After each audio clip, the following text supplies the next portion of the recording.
생각보다 이제 탄핵 인용이 좀 늦어졌잖아요. 가면서 사람들이 좀 적응을 했다고 해야 되나? 그런데 거기에 이제 뭐가 또 나왔냐면 토호제 해제 이슈가 나와버렸어요. 35일 만에 그 잠실, 대치, 청담 이런 게 굉장히 많이 올랐잖아요. 그리고 나서 이제 탄핵 인용되고 이렇게 지금 조기 대선을 바로 목전에 두고 갈 길을 가고 있다. 즉 공급 부족 상태로 가고 있다. 그래서 이게 첫 번째로 나타나는 게 임대차 시장이 될 겁니다.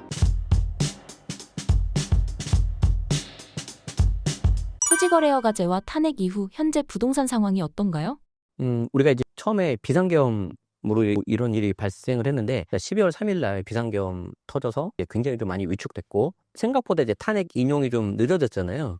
그래서 이제 그게 좀 가면서 사람들이 좀 적응을 했다고 해야 되나? 그런데 거기에 이제 좀 뭐가 또 나왔냐면 토호제 해제 이슈가 나와버렸어요. 지금 생각해도 탄핵도 탄핵인데 비상계엄도 비상계엄인데 토호제도 미스테리예요. 왜 그때 풀었을까? 어쨌든 그렇게 하다 보니까 단기간에 35일 만에 그 잠실, 대치, 청담 이런 게 굉장히 많이 올랐잖아요. 그리고 나서 이제 탄핵 인용되고 이렇게 지금 조기 대선을 바로 목전에 두고 있는데 제가 여기서 한번 물어보죠. 12월 3일 그 비상계엄 저도 그때 밤에 지켜봤는데 굉장히 좀 놀랬단 말이에요. 그때 그 약간 놀라움과 그게 지금 기억나십니까? 잘 안 나죠. 보통 우리가 사람이 100일 넘어가면 잘 안 납니다. 무슨 말씀을 드리고 싶냐면 사람도 사람인데 그만큼 심리가 단기간에 이렇게 좀 위축됐다가 풀렸다가 이렇게 되는데 거기에 덧붙여서 또 시장은 시장 상황대로 그냥 가거든요. 지금 시장 상황에서 제일 문제는 주택 공급 부족이에요. 그래서 걔는 그냥 계속 가고 있고 심리도 제가 봤을 때는 지금 많이 상대적으로 풀린 부분이 있어요. 물론 다 그런 건 아니지만 자 그러면 지금 6월 3일 날 대선 결과가 나오면 이제 6월 달에 또 대선 결과 나오자마자 희소식이 있죠. 현충일 연휴가 있어요.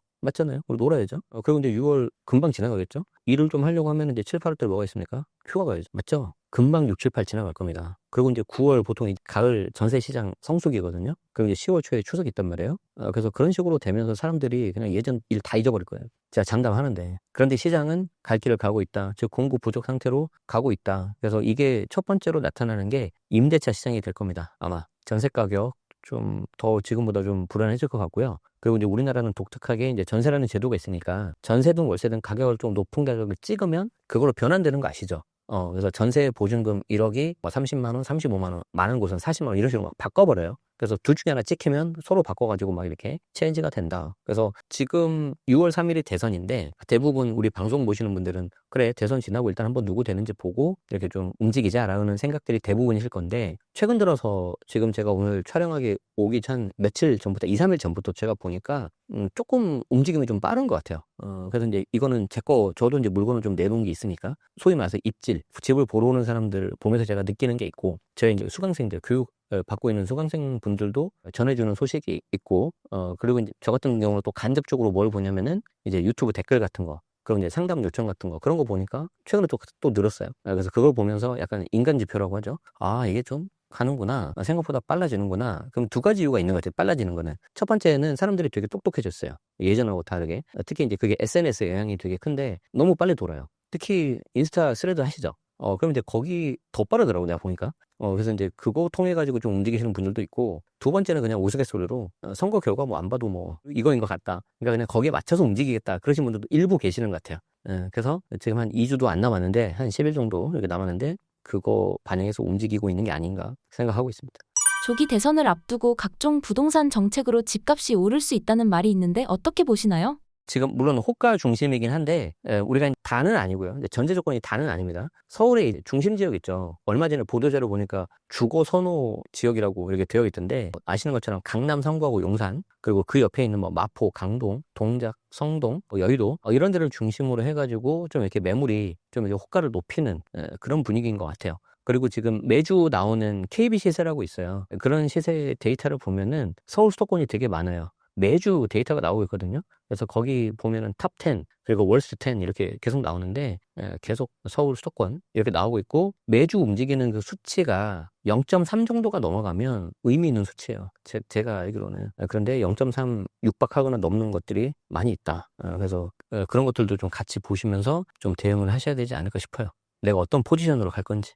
올해 부동산 시장 전망 어떻게 보고 계신가요? 뭐 이거는 그냥 그림을 보고 잠깐 말씀을 드리자면은 지금 6월 3일 대선 지나고 이제 끝나고 나면 상반기 거의 이제 끝나잖아요. 그러면 지금 장담을 하는데 어떤 대선 후보도 부동산을 어떻게 규제하겠다 이런 얘기 안 나올 거예요. 상대적으로 관심도가 지금 멀어져 있는 그런 상황인데 그렇다고 제가 지금 시장이 안정돼 있다는 생각은 절대 안 하고 있어요. 아까 말씀드린 것처럼 공급은 계속 부족하니까. 그런데 겉으로 보이기에는 그냥 보합인 상태로 보일 겁니다. 그래서 그냥 계속 보합인데 안에서는 내부적으로는 좀 에너지를 다지고 있는 그런 상황으로 봐야 될 것 같고 하반기부터 아까 말씀드린 것처럼 6, 7, 8은 그냥 넘어갈 거예요. 이제 그러다가 이제 가을 전세 시장 들어서면 아차 싶은 거죠. 생각보다 이게 좀 오르네. 약간 그래서 그런 부분이 생길 거고 특히 여기에 이제 더 악영향을 미치는 게 뭐냐면 아까 토호제를 해제했다가 풀었다고 그랬잖아요. 오세훈 서울시장이 풀었다가 다시 이제 정부 국토교통부에서 그걸 다시 막았단 말이에요. 자, 그러면은 두 가지가 있는데 강남, 성구, 용산 중에서 아파트를 다 묶어버렸어요. 그러면 내가 강남, 성구, 용산에 뭐 빌라도 물론 있고 오피스텔도 있고 좋지만 나도 아파트 살고 싶잖아요. 선호도가 높으니까. 그럼 내가 아파트를 전세로 거주하고 싶으면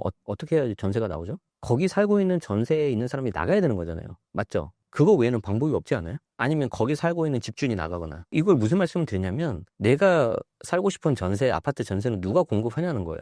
집주인이 살고 있다가 나가거나 여기 전세 살고 있는 사람이 나가거나 아니면은 내가 집주인인데 내가 그냥 이걸 투자용으로 사놓고 갭 투자를 해야지 생기는 거예요. 근데 갭 투자가 지금 막혔죠. 그럼 나머지 두 개밖에 없잖아요. 그러면 거기 살고 있는 전세 살고 있는 사람이 나가면 자기는 못 들어온다는 거 알죠? 그럼 안 나가겠죠. 이제 어쩔 수 없이 떠밀린 사람은 나가겠지만 그럼 남아있는 사람이 뭐밖에 없어요? 집주인밖에 없죠. 집주인이 실거주를 하고 있는데 나가야 돼요. 근데 지금 부동산 정책이 집은 하나만 갖고 있으라고 하잖아요. 그러면 집주인이 나가면 자기 살 집이 없죠. 나가겠어 안 나가겠어요? 안 나가겠죠. 왜 이렇게 길게 설명하냐면 토호제를 중심으로 아파트 전세값이 오르겠잖아요. 맞죠? 그러면은 거기서 밀려난 사람도 일부 있을 거지 않습니까? 그럼 그 사람이 어디로 가겠어요? 멀리 가겠어요? 옆으로 가겠어요? 옆으로 가겠죠. 그럼 옆으로 가면 다시 거기도 전세값이 밀리겠죠. 계속 옆으로 갈 겁니다. 물론 그렇다고 저기 끝까지 가지는 않을 거예요. 그래서 그게 아마 올해 하반기 때 나타나는 모습이지 않을까? 그러면 그 중에 일부는 매매를 하시는 분도 생기겠죠. 그래서 이거는 제가 좀 구분하기 위해서 내년 상반기라고 했는데 빠르면 올해 하반기부터 좀 주요 주거 선호 지역 같은 경우에는 매매가가 좀 더 오르겠죠. 그리고 이제 26년 하반기가 되면 집권 2년 차잖아요. 정권이 바뀐다면. 그런데 만약에 이제 민주당 쪽으로 정권이 된다고 가정을 한다면 수요 억제책을 쓰는 정권이잖아요. 물론 공급 계속 늘리겠다고 말은 하지만 공급이 뭐 하루아침에 뚝딱 만들어지는 것도 아니고 그러니까 할 수 있는 게 수요 억제책, 규제책이 나오겠죠. 그럼 규제가 나오면 과거 문재인 정부에서 봤던 것처럼 또 옆으로 퍼지겠죠. 풍선 효과가. 이해되죠? 그렇게 될 것 같은데 제 생각엔. 그러면 이제 아마 내년 이맘때쯤 되면 제가 다른 채널을 되게 많이 나가야 될 수 있어요. 뭐 이런 얘기를만 해야 되니까. 그럼 이제 수요 억제책 하는 것 중에 이제 여러 가지가 있지만 그 중에 세금이 또 있단 말이에요. 우린 그걸 다 겪어봤잖아요. 문재인 정부 때. 근데 집값이 잡혔어요, 안 잡혔어요? 안 잡혔잖아요. 똑같이는 안 할 거예요. 똑같이는 안 할 건데 좀 염려되죠, 제 입장에서. 그래서 제 개인적인 생각으로는 이런 식으로 흐름이 가지 않을까 싶습니다. 최근 서울의 공시가가 올라갔다고 하는데 어떤 영향이 있나요? 공동주택 공시가격이 올라갔는데 전국 평균 3.7인가 3.5인가 그래요. 근데 서울만 6, 7%가 되고요. 나머지 지역은 다 마이너스예요. 그리고 이제 서울 중에서도 강남, 성구 이렇게 중심지 있잖아요. 두 자릿수예요. 그러면 이제 어떤 문제가 생기냐면 보유세가 엄청 올라요. 보유세가 오르면 일단 그 집을 갖고 있는 사람들이 이제 내가 좀 보유세를 내야 되니까 힘들겠죠. 그런데 이제 이걸 내가 팔 거냐 말 거냐 이건 좀 그 다음 문제고. 그런데 내가 만약에 집이 두 채 이상이다. 그러신 분들은 일부 팔거나 아니면 증여를 할 거예요. 아니면은 내가 집이 두 채 이상이면은 하나는 실거주하고 하나는 전세나 월세를 주겠잖아요. 그러면 가급적 전세를 줄까요? 월세를 줄까요? 여러 개 된다면 월세를 줘야겠죠. 그래야 내가 월세 받아 세금 내니까. 그래도 될 거예요. 그리고 아까 제가 임대차 시장이 좀 불안해질 수 있다 그랬잖아요. 그러면 임대인 입장에서는 예를 들어서 내가 전세가 1억이 올라요. 그럼 굉장히 큰 돈이죠. 근데 그 1억을 올려서 받을 수도 있는데 그 1억을 그냥 월세 반전세 한 30만 원으로 바꿔버려요. 그럼 내 돈을 안 들이고 월세를 만들어버려요. 그렇게 해서 내가 그냥 버틸 수 있는 거죠. 근데 월세를 12개 받잖아요. 세금으로 한두 개 날아갑니다. 그럼 결국은 누가 제일 좋냐? 정부가 제일 좋습니다. 시나리오가 다 그렇게 됩니다. 가장 밑에 있는 임차인이 제일 힘든 거죠. 무주택자가 내 집 마련을 한다고 했을 때 좋은 자산을 살 수 있는 방법은 무엇인가요? 일단 무주택자이신 분들이 내 집 마련을 할 때 여러 가지가 있는데 실거주를 할 거냐 말 거냐 아니면 그냥 세를 끼고 나중을 위해서 조금이라도 더 좋은 것을 살 거냐 말 거냐 이거거든요. 같은 금액이면은 세를 끼고 사두는 게 조금 더 입지를 바꿀 수가 있어요. 그래서 좀 세를 끼고 사두시는 거를 추천드리는데 아니다. 그래도 나는 내 집에서 내가 편하게 살겠다 하시는 분들은 이제 대출 받아서 실거주 가셔야 되겠죠. 그리고 이제 그때 필요한 게 이제 대출입니다. 대출.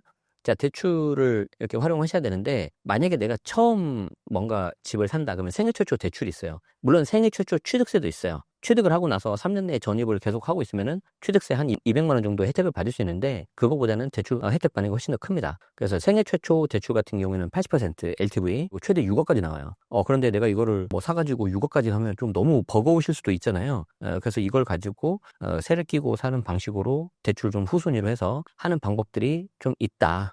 그리고 이제 대출을 내가 그게 아니고 나는 실거주하면서 내가 그냥 원리금 갚아 나가면서 하겠다 하시면은 저는 개인적으로는 모든 분들이 다 상황이 다르니까 이렇게 말씀드리고 싶어요. 내가 한 달 버는 현금 흐름이 100이다라고 가정을 하면은 한 50 이내로 대출 원리금을 맞추는 게 낫지 않을까. 너무 많으면 힘들어요. 저는 한때 70까지 해봤었는데 지금은 이제 그렇게 못하죠. 뭐 할 수도 없고 다시 하라고 해도 그렇게까지 위험하게 못하겠고 그런데 이제 처음 사시는 분들은 거치 기간이 요즘에 없잖아요. 곧바로 원리금 나가니까 좀 그런 부분들을 감안하셔가지고 소득 그거랑 맞춰서 하시는 게 좋을 것 같다.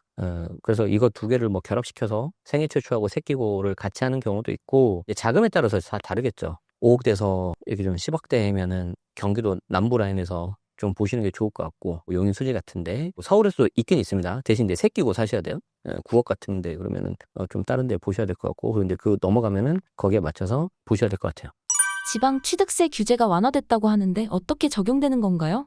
이게 조금 개인적으로 아쉬운 게 지방 부동산이 지금 굉장히 힘든데 그 힘든 정도에 비해서 완화되기 좀 약해요. 제가 봤을 때 제 기준에서는. 그러니까 과거에 감면주택이라고 있었어요. 주택수도 다 빠져버리고 취득해하고 나서 5년 동안 오른 양도세에서는 100% 감면, 물론 20% 농특세만 내면 되는데 약간 파격적인 혜택이 있었는데 그 감면주택을 산 사람들은 되게 돈을 많이 벌었거든요. 어디가 있냐면 지방도 있었는데 서울 마곡, 위례, 경기도 광교 이런 곳이었어요. 지금 보면은 막 땅을 주고 후회하지만 그때는 또 무서워서 못 샀죠. 어쨌든 그런 걸 해도 그 당시에 2012년도, 2013년도에 해당 지역의 주택을 사는 걸 굉장히 꺼려했는데 지금 그거보다 더 약한 정책을 주고 지방 부동산을 풀겠다고 하는데 제가 봤을 때 약해요. 어떤 거냐면 1주택자여야 돼요. 요건이. 내가 1주택인 상태에서 지방의 준공업 미분양을 사야 됩니다. 준공업 미분양은 뭐냐면 좀 나쁘게 말하면 악성 미분양이라고 하는데 보통 우리는 선분양 제도잖아요. 후분양 제도가 아니라 집을 만들기 전에 우리가 청약을 해가지고 가져온단 말이에요. 권리를. 근데 악성호 미분양은 뭐냐면 준공업 미분양은 뭐냐면 집이 다 완공이 됐어요.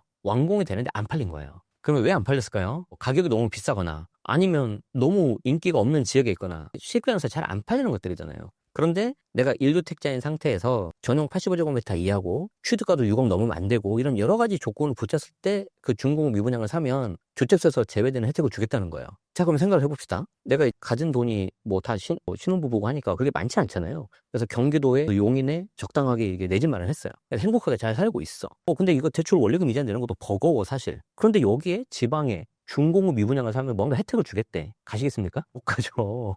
게다가 또 비슷한 게 뭐가 있냐면 인구 감소 지역에 집을 사면 혜택을 비슷하게 주겠대요. 근데 인구가 감소하고 있대. 국가에서 인정을 했어요. 인구 감소한다고. 사겠습니까? 그러니까 굉장히 특별한 어떤 수요 사고 나서 봤더니 인구 감소 지역이더라. 나는 그냥 부모님 좀 편하게 해드리려고 했는데 그러면 감사합니다라고 하면 되고요. 사고 나서 봤더니 부모님 또 거주하게 하시려고 봤는데 지방의 준공업 미분양이었어.